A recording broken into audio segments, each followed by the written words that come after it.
Hello and welcome to Baatcheet with Cafe Mutual. I'm Ridhima Bhatnagar. Today we have here with us Amit Trivedi, who is the co-founder of OSAT Knowledge. Hello, sir. Welcome to Baatcheet. Pleasure to have you here. My pleasure. So I would start by asking you that considering the popularity of direct plans and finfluencers, how do you think MFDs can deal with this? So, there are a few things that one needs to keep in mind. A lot of times, something that appears to be easy may not be easy to implement. That's number one. So, while Mutual Fund Sahi Hai campaign has popularized mutual funds, a lot of people know about SIPs, but then there is also a class of people who do not know that you do SIP in a mutual fund and SIP and mutual fund are not two separate things. A lot of times you come across people who do not understand the difference between mutual fund as an investment vehicle and SIP as an investment process. So there are many areas where there are confusions. MFDs can come in and fill that gap, knowledge gap is number one. Number two, while mutual fund सही है, but मेरे लिए कौन सा सही है? That is also not known to a lot of people.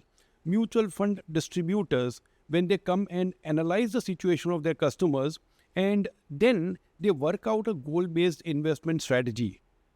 And I'm using this word strategy deliberately because it's more like laying out things, and then there could be some tactical changes that may be required at a later stage based on the change in the situation of the person. Third, especially because of the proliferation of the noise in media, and sorry, I'm using the word noise instead of news because there's 99% noise and 1% news.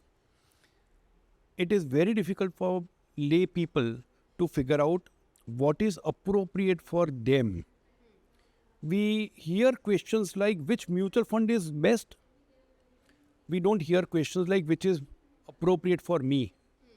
And appropriate for me could be one thing now and one thing sometime later. So the situation also changes with time. Monitoring these changes in situation along with monitoring the opportunities available in mutual funds is where a mutual fund distributor plays a massive role. And finally, the emotional angle of any investor, because money is involved, we get swayed by greed when something is rising in price, and we get fearful when our portfolio's value falls. Now, in such case, who does the hand holding? And that's where most mutual fund distributors who are doing some high quality job, they really make a big difference in the lives of their customers. My sense is when the bull market is going on, a lot of people may prefer to go direct. They may go to some of the fintech platforms and transact. A lot of people would realize that while they chased certain feds during those bull market periods, when the bear comes, they would need guidance. But that's as far as the direct plans are concerned. And I'm not really challenging everybody who goes direct, because there are some people who have the knowledge and they also have a lot of time at their hand to figure out what is appropriate for them. But that's a small population. They may go direct and that's okay. But a significantly large population either does not have time or does not have expertise, or they do not like to do the same thing over and over again over years without getting swayed. Yeah. And the fourth and most important point, the size of the portfolio also needs to be significantly large in order to put in that time of mind. As a trainer, I can tell you, while I train mutual fund distributors, it is assumed, it's safe to assume that I would know something about mutual funds. I don't invest directly. I invest through a mutual fund distributor simply because the amount of time that I have to devote in figuring out various stuff, if I devote that time in my profession, which is training and writing, I can make more money. It's actually a commercial decision, right? One has to also look at the size of the portfolio. Is it worth going direct? And the value of one's own time is far more important than trying to save a few bucks here and there. Now let's look at the finfluencers. The entire subject of personal finance, where mutual fund is an integral part of the investment management, the key words are personal and finance, and the personal comes first, finance comes later. It's more personal. And when it is more personal, that means your situation and my situation are always going to be very different. So somebody who's just facing a camera without knowing you, can that person give you an appropriate advice, which is, so can give an advice which is appropriate for you in the current situation? They can offer general advice. No, but it's like, let's say this jacket is great. Yeah, somebody comes and says, okay, this is a wonderful jacket. Oh, wonderful. That's great. But now I have to go and play a hockey match. Should I wear this jacket or not? It's inappropriate for that because my condition is very different. This is something that people need to understand. When you are listening to influencers, take the principles from them. Broader, general principles. Don't take specific advice from them, because many of them do a great job in educating people. It's not easy to separate the good from the bad. But keep listening to many. The basic idea is, don't take advice specific to you. Don't act based on that advice. For that, you need somebody who knows you, somebody who understands you, somebody who can analyze your situation. And that's where an MFD comes in, or an RIA comes in. I think these are some basic principles, and if investors understand that, if MFDs and RIAs do that, then there's a fantastic future for all three of them. The mutual fund industry is growing by leaps and bounds, but MFDs, how can aspiring MFDs thrive in this industry? There are multiple ways you can thrive in this industry. The beauty of this profession of mutual fund distributors is, because the income is in the form of trail, which is linked to the NAV. So as long as the economy grows and the stock markets deliver good returns, or the bond markets deliver decent returns, the NAVs would grow, which would mean the trail which is linked to the NAV would keep growing over a period of time. So the growth in income comes because of market appreciation, number one. Number two, the growth in income also comes because the client keeps earning, and India having a large young population in the earning age group, most MFDs or RIAs are likely to have larger part of their clients in the earning age group. When they earn, they save. So those future savings also get added to the portfolio. And that brings the growth for the MFD.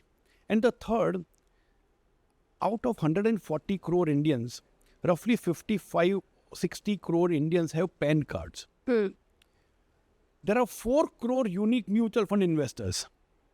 So if you see, while we feel that we've penetrated well, we've reached 50 lakh crores, yeah, celebrate that. But there is still miles to go.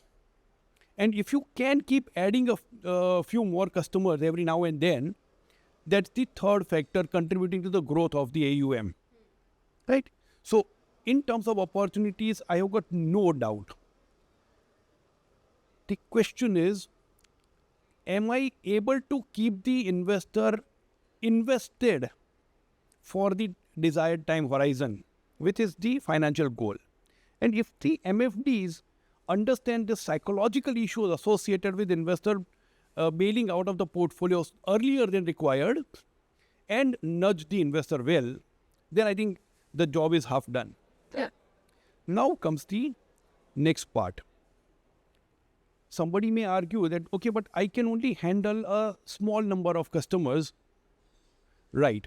So there now you need to work on your productivity. If I am an MFD, how many customers can I handle? Suppose somebody says, I can't handle more than 50. Whereas somebody else says, I can handle 150. Now, what's the difference between these two?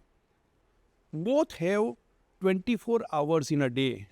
The guy who's managing 150 clients does not have 72 in a day. Okay. And that's where the productivity difference comes in. And this productivity can be enhanced in multiple ways. In fact, on Kaffi Mutual, long back, I'd written an article on this particular topic. There are some tasks that you do can be outsourced to an external agency. Which is that external agency? The easiest to do is don't get into portfolio management. Let the fund managers handle that. You only do client management. The moment I start looking at portfolio management in the sense, get into this scheme, get out of that scheme, etc., don't spend too much time. Have a process and then stick to that process. On a daily basis, don't keep changing that portfolio. That's number one. Number two, you automate some part of your business.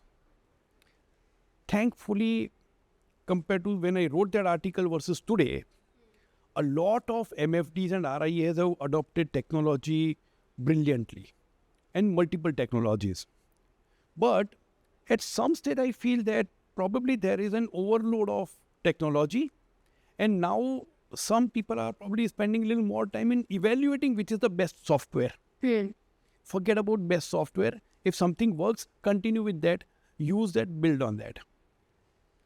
If somebody comes and says this is a breakthrough technology and your business can expand 10 times or 15 times or 30 times, then evaluate that.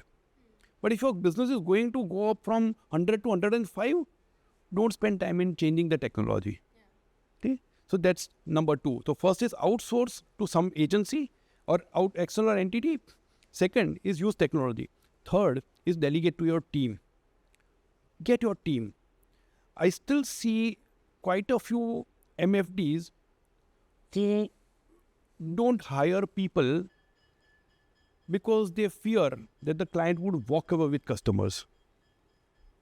And the fourth item that I would say is evaluate very critically. You have to stop doing a few things. Those are only time wasters and not adding to anything. Once you do that, the productivity would go up. And with that released productivity, you can embark on further growth journey. So while opportunity is there, you've got to manage the productivity part well. Beyond that, I think this business is very simple, very scalable, and to that extent, and there's nothing more I can add to this. Investors have become very demanding today. They want everything at their fingertips. So how do you think MFDs can provide that in terms of technology and services? Yeah, so many software tools are available. And as I was mentioning just some time back, some of those tools may not be servicing your requirements fully. If you want something customizable for your requirements, then that may require huge investment. So just go with whatever is available. Even if you think that it does 70% of the job, don't bother about that 30. At least the 70% is a huge gain. But the question then is, do you really want to encourage the customers to have a view of portfolio at the fingertips anytime and whenever somebody wants? Or you want to also educate your customers to say, while you can see that, don't bother about checking that. The facility is available because whenever you want to check, you'll be able to do it. But it doesn't mean that because it is available, you keep checking anytime. Checking the portfolio value anytime is actually counterproductive. Just point number one. Point number two, be careful about what you show to the customer. If you are doing a goal-based investing approach, then where do the customers stand? How much is the time to goal? How much value is accumulated? Show those kind of things, or what is the deficit to the goal, rather than showing IRR. IRR is a race. Somebody giving 22% IRR is doing worse than somebody giving 22.3. Now this 0.3 does not make any difference. And as I keep highlighting in many of my training programs, I haven't seen any individual when he goes to the college for his daughter's education, the person does not sign the check in what percentage returns one got. The amount is always in rupees or whichever the currency. Then focus on the accumulation value versus the goal value. Don't bother too much about the percentages. Now, as an MFD or as an RIA, if my first report shows IRR comparison, then I'm guiding the person's mind, the client's mind towards that. If I start with the goal and show the relative performance later, it's not about hiding, it's about nudging and showing it an order. Then I'm guiding the behavior focusing towards goal. If I am into wealth management and focusing on proper asset allocation strategy, then show the desired asset allocation versus the current asset allocation on the first page of the report. Then get into IRR later. Because you start with the overall financial situation of the client, then come to the portfolio level, and then get into individual component. If you do that, you are nudging the behavior well. And use this software. Most of the softwares provide these reports. In what order you present is the question. But yes, these softwares are useful, they are productive, but please understand, in case of open-ended mutual funds, while redemptions can be done on any day, it does not mean that redemption should be done on any day. It's a facility available to be used and not to be abused. Exactly same way, the softwares, the reports on fingertips are to be used and not to be abused. And lastly, how have Cafe Mutual events added to your lives? That's a tough one. Because there's so much that has happened. I think a lot of things have happened, and I have been associated with Cafe Mutual even before Cafe Mutual was born. Yeah, so while Prem was evaluating some of the options, that time we had met a couple of times. Then he came up with this brilliant idea and set up this a platform which is a knowledge sharing platform, interactive platform, and the events, various events. The events add a different flavor to the process of learning. So number one, you get exposure to good speakers. The content is well curated. Number three, you get to also interact with some of the speakers on a one-to-one basis post the event. I'm talking about the attendees. And of course, the fourth one, even if some are not on the stage, you get a lot of networking opportunities. And that, allows you to pick up somebody's brain, share ideas, learn from somebody who's successfully done something or implemented something, somebody who's struggling with something else. When you get all these ideas and assimilate, then eventually you can start implementing in your business or your practice. And that's really what how I would sum up Cafe Mutual events. Of course, the whole team has been, they've been great hosts, and so that also is an add-on. Thank you, sir. Thank you for those insights. This is all from this session. See you in the next edition.